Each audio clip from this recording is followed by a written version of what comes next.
uncisha mu nzira yo gukora ibyo ushaka Mami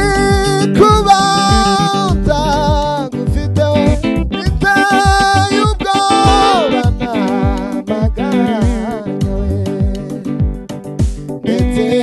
nzabasha kugeza no mu ruvu wawe Mami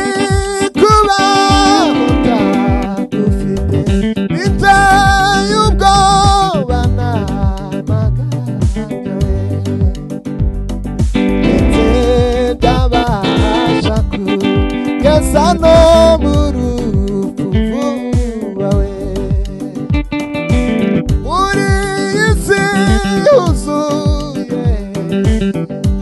imiruho n'amaganya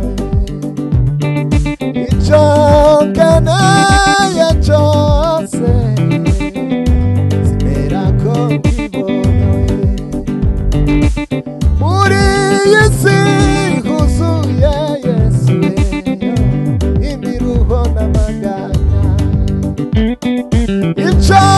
nkeneye cyose